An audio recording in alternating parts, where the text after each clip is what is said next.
प्रश्न संख्या 61 देखते हैं। सज्जने पपादे जुगुप्सते का हिंदी अनुवाद कीजिए। ए सज्जन पाप से घृणा करता है, बी सज्जन पाप करेगा, सी सज्जन पाप से घृणा करेगा, डी सज्जन घृणा से पाप करता था।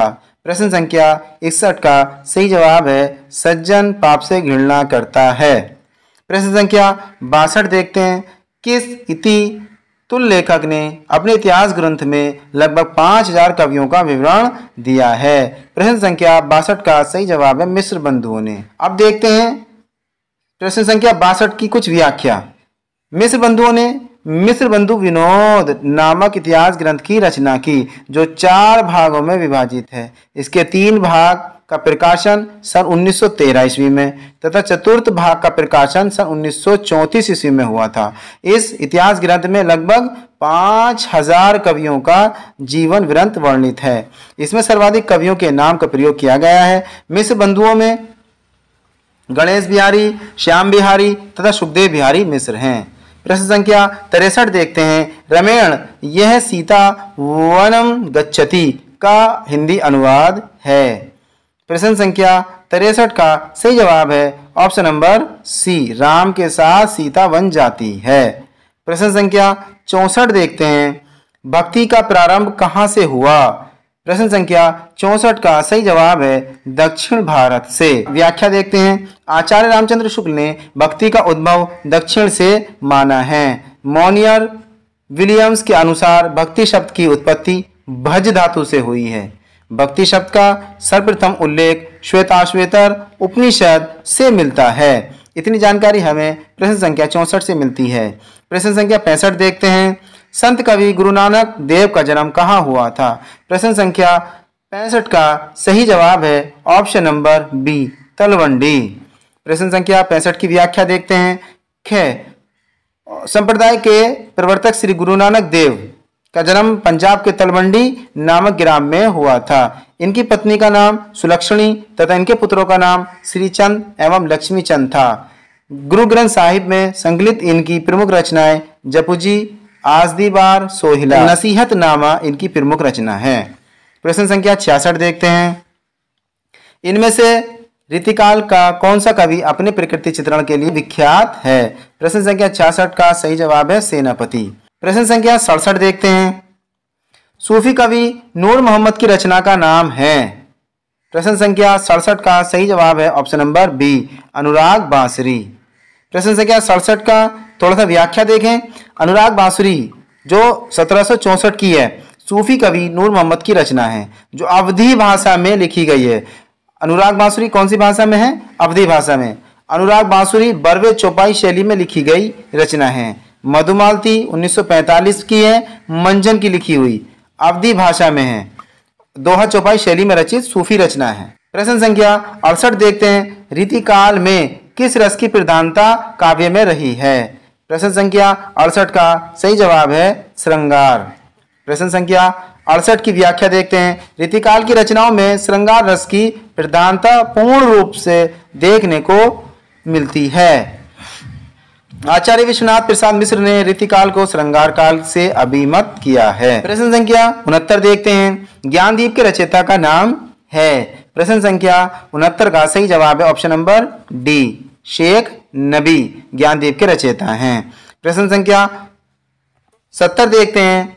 सूरदास के दृष्टकूट पद किस काव्य ग्रंथ में संकलित हैं? प्रश्न संख्या 70 का सही जवाब है बी, साहित्य लहरी में। प्रश्न संख्या 70 की व्याख्या देखते हैं। साहित्य लहरी 550 ईस्वी में अलंकार और नायिका भेदों के उदाहरण प्रस्तुत करने वाले 118 दृष्टिकूट पद पाए जाते हैं। ऐसी किंवदंती है कि सूरदास ने कृष्णदास की प्रेरणा से नंददास को रसरीति से परिचित कराने के लिए साहित्य लहरी की रचना की थी। अतः यह मूलतः लक्षण ग्रंथ है जिसका काव्य विषय अलंकार, रस, निरूपण और नायिका भेद है। इसी ग्रंथ में सूरदास ने अपनी वंशावली का परिचय देते हुए अपना मूल नाम क्या बताया था? सूरज चंद्र बताया है तथा अपने पूर्वजों में चंद्रबरदाई का उल्लेख किया है। प्रश्न संख्या 71 देखते हैं। आचार्य रामचंद्र शुक्ल ने रीतिकाल का समय माना है। प्रश्न संख्या 71 का सही जवाब है 1700 से 1900 विक्रम संवत। प्रश्न संख्या 71 की व्याख्या देखते हैं। आचार्य रामचंद्र शुक्ल के अनुसार रीतिकाल का समय 1700 से 1900 विक्रम संवत यानी कि 1643 से 1843 ईस्वी तक माना है। प्रश्न संख्या 72 देखते हैं। ब्राह्मण पत्र के संस्थापक संपादक का नाम है। प्रश्न संख्या 72 का सही जवाब है ऑप्शन नंबर बी। ब्राह्मण पत्र के संपादक कौन है? प्रताप नारायण मिश्र। प्रश्न संख्या 72 की व्याख्या देखते हैं। ब्राह्मण पत्रिका थी 1883 की और ये मासिक पत्रिका थी और इसके संस्थापक थे प्रताप नारायण मिश्र। कवि वचन सुधा ये थी 1868 में, ये मासिक पत्रिका थी भारतेंदु जी की। और हर्षचंद मैगजीन ये 1873 की थी, ये भी भारतेंदु हरिश्चंद्र की थी। बाल बोधनी ये थी 1874 में, मासिक पत्रिका थी। इसी के साथ साथ हिंदी प्रदीप किसकी थी? ये 1877 की है, मासिक पत्रिका थी और ये थी बालकृष्ण भट्ट की। अभ्युदय 1907 की है और इसके संस्थापक कौन थे? मदन मोहन मालवीय। ये साप्ताहिक थी। प्रश्न संख्या 73 देखते हैं। इनमें से कौन सी कीर्ति केशवदास की नहीं है? प्रश्न संख्या 73 का सही जवाब है ऑप्शन नंबर सी, अनेकार्थ मंजरी। इसकी थोड़ी व्याख्या देखते हैं। अनेकार्थ मंजरी आशाप के कवि प्रमुख नंददास की रचना है, जबकि रसिक प्रिया 1591 में और रामचंद्रिका 1601 में, कवि प्रिया 1601 में, रतन बावनी 1607 में, वीर सिंह देवचरित 1607 में और विज्ञान गीता 1610 में, जहांगीर जस चंद्रिका 1612 में। नक्शिक एवं छंदमाल आदि केशवदास द्वारा लिखित रचनाएं हैं। प्रश्न संख्या 74 देखते हैं। श्रृंगार के वात्सल्य रस का सम्राट किस कवि को कहा जाता है? प्रश्न संख्या 74 का सही जवाब ऑप्शन नंबर बी, सूरदास को। व्याख्या देखते हैं। कृष्ण काव्य धारा के प्रवर्तक एवं प्रमुख कवि सूरदास को श्रृंगार और वात्सल्य रस का सम्राट कहा जाता है। किसका? श्रृंगार का और वात्सल्य रस का। आचार्य रामचंद्र के अनुसार वात्सल्य और श्रृंगार के क्षेत्र का जितना सुंदर सूर्य ने बंद आंखों से किया है उतना किसी और कवि ने नहीं। वे इन क्षेत्रों का कोना कोना झांक आए। प्रश्न संख्या 75 देखते हैं। अष्टछाप के कवियों की संख्या कितनी है? अष्टछाप के कवियों की संख्या कितनी है? 8। व्याख्या देखते हैं। अष्टछाप में 8 कवि थे। गोस्वामी विठल नाथ ने सन 1965 ईस्वी में, नहीं है ये, सन 1865 ईस्वी में 4 वल्लभाचार्य और 4 अपने शिष्यों को मिलाकर अष्ट की थी। वल्लभाचार्य के शिष्य कौन थे? कुंभन दास, सूरदास, परमानंद दास, कृष्णदास। और विठलनाथ के शिष्य कौन थे? गोविंद स्वामी, चीत स्वामी, चतुर्भुज दास, नंददास। प्रश्न संख्या 76 देखते हैं। निम्नलिखित में से कौन देशज शब्द है? खिड़की, मित्र, कालीन, रेल। प्रश्न संख्या 76 का सही जवाब है ऑप्शन नंबर ए, खिड़की देशज शब्द है। खिड़की देशज शब्द है, जबकि मित्र तत्सम शब्द है, कालीन उर्दू का तथा रेल अंग्रेजी भाषा का शब्द है। प्रश्न संख्या 77 देखते हैं। हिंदू मग पर पाँव न रखे हूं का बहुते जो हिंदी बखे हूं, ये काव्य पंक्तियां किस बोली में हैं? प्रश्न संख्या 77 का सही जवाब है ऑप्शन नंबर सी, अवधी में है और नूर मोहम्मद की लिखी हुई हैं। अनुराग बांसुरी से। जानत है वह राजन हारा, जो किछु है मन मरम हमारा। हिंदू मग पर पाँव न रखे हूं का जो बहुत हिंदी बखे हूं, यह अवधी भाषा की में लिखी प्रसिद्ध पंक्तियां सूफी कवि काव्य परंपरा के प्रसिद्ध एवं अंतिम कवि नूर मोहम्मद द्वारा लिखित अनुराग बांसुरी जो 1764 ईस्वी की है में वर्णित है। नूर मोहम्मद की अन्य कृतियां इंदिरावती 1744 तथा फारसी भाषा में लिखित रोजतुल हकायक नामक ग्रंथ हैं। प्रश्न संख्या 78 देखते हैं। इदम रमेशस्य पुस्तकम अस्ति का हिंदी अनुवाद कीजिए। प्रश्न संख्या 78 का सही जवाब है यह रमेश की पुस्तक है। प्रश्न संख्या 79 देखते हैं। ऋण मुक्त शब्द में कौन सा समास है? प्रश्न संख्या 79 का सही अपदान तत्पुरुष। प्रश्न संख्या 79 की थोड़ी सी व्याख्या देखते हैं। ऋण मुक्त शब्द में अपदान तत्पुरुष समास होगा। ऋण मुक्त अर्थात ऋण से मुक्त। जिस शब्द में कारक चिन्ह से अलगाव का लोप होता है वह अपदान तत्पुरुष होता है। प्रश्न संख्या 80 देखते हैं। छ ध्वनि का उच्चारण स्थान है। ए दंतीय, बी गुरुमुखी, सी देवनागरी, डी वर्तस्य। प्रश्न संख्या 80 का सही जवाब है सी देवनागरी। प्रश्न संख्या 81 देखते हैं। इनमें से कौन सी लिपि नहीं है? ए अरबी, बी गुरुमुखी, सी देवनागरी और डी अंग्रेजी। इसमें सही उत्तर है डी अंग्रेजी। अंग्रेजी लिपि नहीं है, अंग्रेजी भाषा है। लिपि क्या होती है? रोमन लिपि होती है। अब देखते हैं थोड़ी सी व्याख्या। अंग्रेजी भाषा है, इसकी लिपि रोमन है, जबकि अरबी भाषा की और गुरुमुखी पंजाबी भाषा की तथा देवनागरी हिंदी भाषा की लिपि है। प्रश्न संख्या 82 देखते हैं। उसके प्राण सूख गए, इस वाक्य में प्राण का वचन निर्धारित कीजिए। प्रश्न संख्या 82 का सही जवाब है बहुवचन।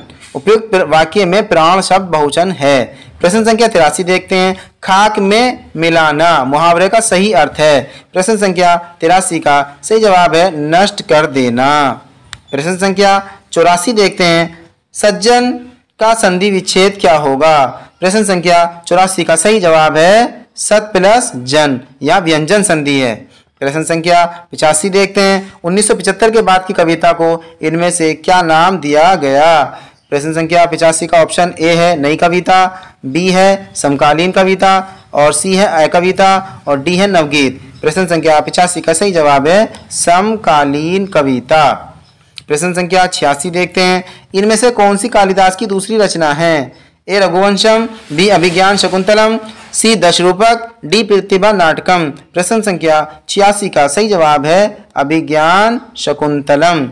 प्रश्न संख्या 86 का थोड़ी व्याख्या देखते हैं। अभिज्ञान शकुंतलम कालिदास द्वारा रचित द्वितीय नाटक है। यह 7 अंकों का नाटक है। इसका उपजीवरीय पद्म पुराण एवं यह श्रृंगार रस प्रधान कृति है। इसे कालिदास का सर्वश्रेष्ठ नाटक माना जाता है। रघुवंशम कालिदास द्वारा रचित महाकाव्य है, जबकि प्रतिभा नाटकम भास का तथा दशरूपक ध्वनि विरोध आचार्य धनंजय द्वारा लिखित ग्रंथ है। प्रश्न संख्या 87 देखते हैं। दश कुमार रचित किसकी रचना है? दश कुमार रचित किसकी रचना है? दांडी की। प्रश्न संख्या 88 देखते हैं। गठरी शब्द है स्त्रीलिंग, पुल्लिंग, विधिलिंग, नपुंसकलिंग। प्रश्न संख्या 88 का सही जवाब है ए स्त्रीलिंग। प्रश्न संख्या 89 देखते हैं। मति शब्द रूप में कौन सी विभक्ति है? प्रथमा, सप्तमी, तृतीया, चतुर्थी। प्रश्न संख्या 89 का सही जवाब है ऑप्शन नंबर ए प्रथमा। प्रश्न संख्या 90 देखते हैं। राम दरबारी नामक उपन्यास के लेखक हैं। राम नहीं है ये, राग दरबारी। इसके लेखक कौन है? श्रीलाल शुक्ल। व्याख्या देखते हैं। राग दरबारी 1968 के लेखक श्रीलाल शुक्ल हैं। इस उपन्यास में भारतीय राजनीति एक आंचलिक पर व्यंग है। श्रीलाल शुक्ल द्वारा लिखित अन्य उपन्यास सूनी घाटी का सूरज 1957 में, अज्ञातवास 1962 में, राग दरबारी 1968 है, सीमाएं टूटती हैं 1973 में, मकान 1976 में, विश्रामपुर का संत 1998। प्रश्न संख्या 91 देखते हैं। सचेतन कहानी का प्रवर्तक इनमें से कौन है? ए जैनेन्द्र, बी महीप सिंह, सी कमलेश्वर और डी निर्मल वर्मा। प्रश्न संख्या 91 का सही जवाब है महीप सिंह। प्रश्न संख्या 92 देखते हैं। उत्तर दक्षिण में कौन सा समास है? द्वंद्व समास। उत्तर दक्षिण शब्द में द्वंद्व समास है। द्वंद्व का अर्थ जोड़ा या युग्म। द्वंद्व समास में दोनों पद प्रधान होते हैं, दोनों संज्ञाएं अथवा विशेषण हो, वहां द्वंद्व समास होता है। विग्रह करने के लिए दोनों पदों के बीच और या योजक अव्यय लगाते हैं। प्रश्न संख्या 93 देखते हैं। इनमें से कौन सी कृति अज्ञे की है? ए संसद से सड़क तक, बी मछली घर, सी हरी घास पर क्षण भर और डी साय में धूप। प्रश्न संख्या 93 का सही जवाब है हरी घास पर क्षण भर। प्रश्न संख्या 94 देखते हैं। इनमें से भारतेंदु युगीन लेखक कौन है? प्रश्न संख्या 94 का सही उत्तर है पंडित प्रताप नारायण मिश्र। प्रश्न संख्या 94 की व्याख्या देखते हैं। पंडित प्रताप नारायण मिश्र 1856 से 1894 तक के हैं। भारतेंदु युग के कवि हैं, जबकि अयोध्या सिंह उपाध्याय हरिओद 1865 से 1947 और विद्यानिवास मिश्र तथा राय कृष्ण दास आदि द्विवेदी युग कवि हैं। प्रश्न संख्या 95 देखते हैं। बालिका गच्छन्ति अस्ति का हिंदी अनुवाद है। प्रश्न संख्या 95 का सही जवाब है बालिका जा रही है। प्रश्न संख्या 96 देखते हैं। कामायनी में कुल कितने सर्ग हैं? प्रश्न संख्या 96 का सही जवाब है ऑप्शन नंबर डी 15 सर्ग हैं। कामायनी 1935 में और 15 सर्गों में लिखा गया है, जिसमें मुख्य रस शांत निर्वेद स्थायी भाव है। आचार्य शांतिप्रिय द्विवेदी ने कामायनी को छायावाद का उपनिषद कहा है। किसने कहा है? आचार्य शांति प्रसाद द्विवेदी ने कामायनी को छायावाद का उपनिषद कहा है। कामायनी के सर्ग चिंता, आशा, श्रद्धा, काम वासना, लज्जा कर्म, ईर्षा, ईड़ा, स्वप्न, संघर्ष, निर्वेद, दर्शन, रहस्य, आनंद आदि हैं। प्रश्न संख्या 97 देखते हैं। राम रावणम ममार में कौन सा लकार है? प्रश्न संख्या 97 का सही जवाब है लिट लकार। प्रश्न संख्या 98 देखते हैं। जसोदा हरि पालने झुलावे, हलरावे दुलराय, मलहावे जाई, सोई कछु गावे। उपयुक्त पंक्ति में कौन सा रस है? आसान सा, सरल सा जवाब वात्सल्य रस। प्रश्न संख्या 99 देखते हैं। राम भक्ति शाखा में रसिकोपासना का समावेश किसने किया? प्रश्न संख्या 99 का सही जवाब है अग्रदास। स्वामी अग्रदास ने राम भक्ति शाखा परंपरा में रसिक भाव का समावेश कर रसिक संप्रदाय की स्थापना की। अग्रदास ने अपनी गद्दी जयपुर के पास रेवास में स्थापित की। रसिक संप्रदाय में इन्हें अग्र अली के नाम से जाना जाता है। स्वामी अग्र अली द्वारा रचित रचनाएं ध्यान मंजरी, हितोपदेश, उपरवाणा, बावनी, राम ध्यान मंजरी, कुंडलियां, अष्टयाम या रामष्टयाम आदि हैं। प्रश्न संख्या 100 देखते हैं। निसी दिन बरसत नैन हमारे, सदा रहत पावस ऋतु हम पर जब से श्याम सितारे। उपयुक्त पंक्ति में कौन सा रस है? बहुत आसान सा सरल सा जवाब वियोग श्रृंगार रस। इसी व्याख्या देखते हैं। इस पंक्ति में श्रृंगार है वियोग या विप्रलंब श्रृंगार रस, जहाँ एक दूसरे के प्रेम में अनुरक्त नायक नायिका के मिलने के अभाव को विप्रलंब श्रृंगार वियोग रस कहा जाता है।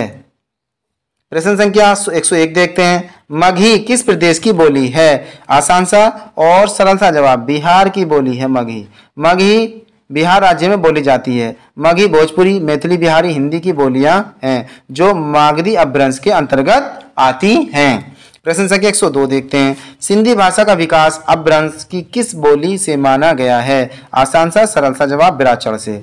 सिंधी भाषा का विकास बिराचड़ अपभ्रंश से माना गया है। भारत में सिंधी अब नागरी लिपि में भी लिखी जाती है। सिंधी भाषी लोग गुरुमुखी लिपि का भी प्रयोग करते हैं। पाकिस्तान में सिंधी भाषा अरबी लिपि में लिखी जाती है।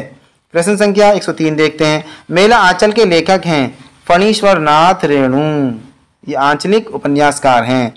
चलिए थोड़ी सी इसकी व्याख्या देखते हैं। मेला आंचल 1954 कब? 1954 फणीश्वर नाथ रेणु द्वारा लिखित एक आंचलिक उपन्यास है जिसमें पूर्णिया जिले के मेरीगंज गांव की कथा का वर्णन है। रेणु के अन्य उपन्यास पति परिकथा 1957, दीर्घ तपा 1963, जुलूस 1965, कितने चौराहे 1966 आदि हैं।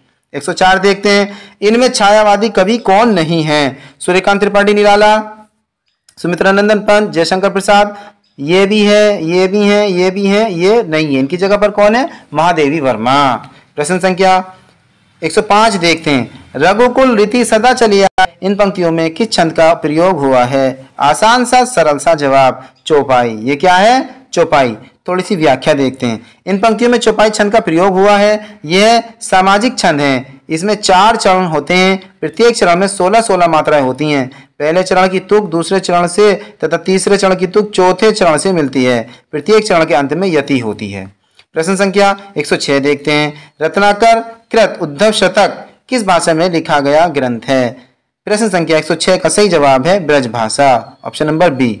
प्रश्न संख्या 106 का थोड़ा व्याख्या देख लेते हैं। जगन्नाथ दास रत्नाकर कृत उद्धव शतक 1929 काव्य ग्रंथ ब्रज भाषा में लिखा गया है। गंगा अवतरण 1927, हरिश्चंद्र हिंडोला 1894, श्रृंगार लहरी, कलकाशी तथा विराष्टक आदि रत्नाकर के अन्य काव्य ग्रंथ हैं। रत्नाकर उर्दू में जकी उपनाम से कविताएं लिखते थे। बहुत ही इंपॉर्टेंट पॉइंट, रत्नाकर जो थे वो उर्दू में जकी उपनाम से कविताएं लिखते थे।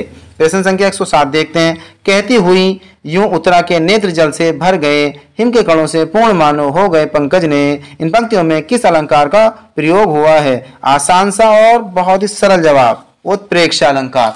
जहां मानो जानो होता है वहां पर क्या होता है? उत्प्रेक्ष अलंकार होता है। इसकी थोड़ी व्याख्या देखते हैं। इन पंक्तियों में उत्प्रेक्ष अलंकार है प्रयोग हुआ है। उत्प्रेक्षा का अर्थ होता है संभावना प्रकट करना। जहां उपमेय में कल्पित उपमान या प्रस्तुत की संभावना की जाती है वह उत्प्रेक्षा अलंकार होता है। उत्प्रेक्षा अलंकार के वाचक शब्द हैं मनु, मकु, मनो, मानो, मनहु, ज्यों, जानो, जानहु, जनु, इव इत्यादि। प्रश्न संख्या 108 देखते हैं। चरण कमल बंधो हरिराई में कौन सा अलंकार है? आसान सा सरल सा जवाब रूपक अलंकार। इन पंक्तियों में रूपक अलंकार है। जहां उपमेय की उपमान से रूप मान लिया जाता है वहां क्या होता है? रूपक अलंकार होता है। प्रश्न संख्या 109 देखते हैं। इनमें से किसने सर्वाधिक ऐतिहासिक नाटक लिखे हैं? आसान सा सरल सा जवाब जयशंकर प्रसाद। थोड़ी व्याख्या देखते हैं। हिंदी साहित्य में सर्वाधिक ऐतिहासिक नाटक जयशंकर प्रसाद ने लिखे हैं। सज्जन 1910 में, सज्जन 1910 में, कल्याणी परिणय 1912 में, करुणालय 1912 में, प्रायश्चित 1913 में, राज्यश्री 1915 में, विशाख 1921 में, अजातशत्रु 1922 में, चंद्रगुप्त, स्कंदगुप्त, ध्रुवस्वामिनी, कामना, जन्मेजय का नागियक, एक घूंट, ये सब किसके हैं? ये सब जयशंकर प्रसाद जी के नाटक हैं। प्रश्न संख्या 110 देखते हैं। इनमें से किस बोली का बिहारी हिंदी से संबंध नहीं है?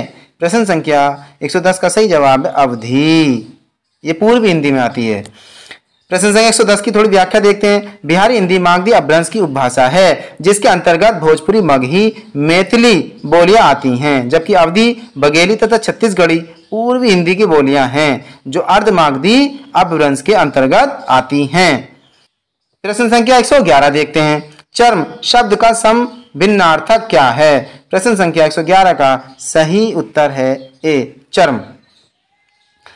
111 की व्याख्या देखते हैं। चर्म शब्द का सम भिन्नार्थक शब्द चरम है। चर्म शब्द का अर्थ चमड़ा तथा चरम शब्द का अर्थ सबसे अधिक है। प्रश्न संख्या 112 देखते हैं। इनमें एक मोक्ष का पर्यायवाची शब्द है। प्रश्न संख्या 112 का क्या हो गया? निर्वाण। प्रश्न संख्या 113 देखते हैं। 8वां सर्ग किस विधा की पुस्तक है? उपन्यास, नाटक, आत्मकथा, डी काव्य संकलन। आसान सा सरल सा जवाब नाटक है। 8वां सर्ग सुरेंद्र वर्मा का नाटक है। यह नाटक 3 अंकों में विभक्त है। इस नाटक के माध्यम से अभिव्यक्ति की स्वतंत्रता पर बल दिया गया है।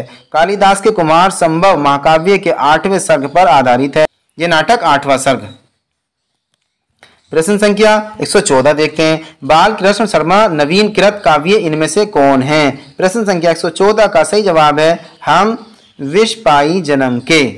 प्रश्न संख्या 114 की व्याख्या देखते हैं। हम विष पाई जन्म के काव्य कृति के रचनाकार बाल कृष्ण शर्मा नवीन हैं। नवीन की अन्य रचनाएं कुमकुम 1939, रश्मि रेखा, ऐपलक, कुआसी, विनोबा स्तवन तथा उर्मिला, जबकि रेणुका 1935, राष्ट्रकवि दिनकर, हिमकिरीटनी 1943, माखन लाल चतुर्वेदी की तथा मिलन 1917 राम नरेश त्रिपाठी के काव्य संग्रह हैं। प्रश्न संख्या 115 देखते हैं। इनमें से कौन सा जोड़ा सही है? चिंतामणि काव्य प्रकाश, मतीराम रस रहस्य, भूषण अंग दर्पण, रसलीन शिवा बावनी। तो सही जोड़ा कौन सा इसमें? ए चिंतामणि की क्या कौन सी है? काव्य प्रकाश। अभी देखते हैं इसकी थोड़ी सी व्याख्या। चिंतामणि का काव्य प्रकाश, कुलपति मिश्र का रस रहस्य, रसलीन का अंग दर्पण और भूषण का है शिवा बावनी। प्रश्न संख्या 116 देखते हैं। कुरु कुरु स्वाहा उपन्यास के लेखक इनमें से कौन हैं? ए उषा प्रियवंदा, बी धर्मवीर भारती, सी राही मासूम रजा, डी मनोहर श्याम जोशी। प्रश्न संख्या 116 का सही जवाब है ऑप्शन नंबर डी मनोहर श्याम जोशी। थोड़ी व्याख्या देखते हैं। कुरु कुरु स्वाहा 1980 मनोहर श्याम जोशी का प्रसिद्ध उपन्यास है। इसमें बंबई महानगर के फिल्म जगत के यथार्थ का चित्रण किया गया है। मनोहर श्याम जोशी मूलतः किस्सागों के रूप में प्रसिद्ध हैं। इनमें अन्य उपन्यास कसब क्यों जाने 1987, हरिया हरक्यूलिस की हैरानी 1994, टांटा प्रोफेसर 1995, हमजाद 1996, क्या आप अजीब 2001, कौन हूं मैं 2006, कपीस जी 2009, वध स्थल 2009 तथा उत्तराधिकारी 2015 आदि हैं। प्रश्न संख्या 117 देखते हैं। इनमें से किस नाटक में नारी के पुनर्लग्न की समस्या उठाई गई है? प्रश्न संख्या 117 का सही जवाब है ध्रुव स्वामिनी। जयशंकर प्रसाद द्वारा रचित ध्रुव स्वामिनी 1933 नाटक में नारी के पुनर्लग्न की समस्या उठाई गई है। प्रश्न संख्या 118 देखते हैं। जो समाचार भेजता हो के लिए एक शब्द क्या होगा? ए संवाददाता, बी सूचक, सी प्रेषक और डी दूत। प्रश्न संख्या 118 का सही जवाब है संवाददाता। व्याख्या देखते हैं। जो समाचार भेजता हो संवाददाता, जो पत्र भेजता हो प्रेषक, किसी वस्तु द्वारा सूचना देने वाला यंत्र सूचक, किसी का संदेश ले जाने वाला दूत। प्रश्न संख्या 119 देखते हैं। रामू घर से निकला, इस वाक्य में घर से में कौन सा कारक है? आसान सा, बहुत ही आसान सा जवाब, अपादान कारक। अलगाव के सेंस में क्या आता है? अपादान कारक। प्रश्न संख्या 120 देखते हैं। आवारा मसीहा के लेखक हैं। प्रश्न संख्या 120 का सही जवाब है विष्णु प्रभाकर। आवारा मसीहा के लेखक कौन है? विष्णु प्रभाकर। प्रश्न संख्या 121 देखते हैं। निम्नलिखित में से कौन तालव्य ध्वनि है? प्रश्न संख्या 121 का सही जवाब है ऑप्शन नंबर ए, च ध्वनि तालव्य ध्वनि है। 122 देखते हैं। अत्याचार शब्द में कौन सी संधि है? दीर्घ, यण, गुण, वृद्धि। प्रश्न संख्या 122 का सही जवाब है यण संधि। इसकी थोड़ी व्याख्या देखते हैं। अति प्लस आचार, अत्याचार में क्या है? अत्याचार में क्या? यण संधि है। यदि प्रश्न संख्या 122 की व्याख्या देखते हैं। अति प्लस आचार, अत्याचार, यण संधि है। यदि ई या ई के पश्चात ई या ई को छोड़कर कोई और वर्ण स्वर हो तो ई या ई के स्थान पर या हो जाता है। प्रश्न संख्या 123 देखते हैं। मालती माधव किसकी रचना है? मालती माधव किसकी रचना है? भट्ट गोपाल की, भवभूति की, श्रीहर्ष की, दांडी की। प्रश्न संख्या 123 का सही जवाब है बी, भवभूति की। मालती माधव किसकी रचना है? भवभूति की रचना है। प्रश्न संख्या 124 देखते हैं। कविता का बहुवचन है। प्रश्न संख्या 124 का सही जवाब है ऑप्शन नंबर बी, कविताएं। प्रश्न संख्या 125 देखते हैं, जो इस प्रश्न पत्र का आखिरी प्रश्न है। रामचरितमानस महाकाव्य की रचना का श्री गणेश कब हुआ? प्रश्न संख्या 125 का सही जवाब है 1574। थोड़ी सी इसकी व्याख्या देख लेते हैं। रामचरितमानस महाकाव्य की रचना का श्री गणेश सन 1574 ईस्वी में हुआ था। यह तुलसीदास द्वारा अवधी भाषा में लिखा गया महाकाव्य है। इसे लिखने में 2 वर्ष 7 माह और 26 दिन का समय लगा था। प्यारे साथियों, अभी हमने टीजीटी 2016 का प्रश्न पत्र हल किया। आशा करता हूं आपने बहुत अच्छे से सॉल्व किया होगा और बहुत अच्छे से पॉइंट्स को नोट किया हुआ होगा। प्यारे साथियों, फिर मिलते हैं एक नए प्रैक्टिस सेट के साथ। तब तक के लिए बाय बाय, सी यू, जय हिंद, जय भारत।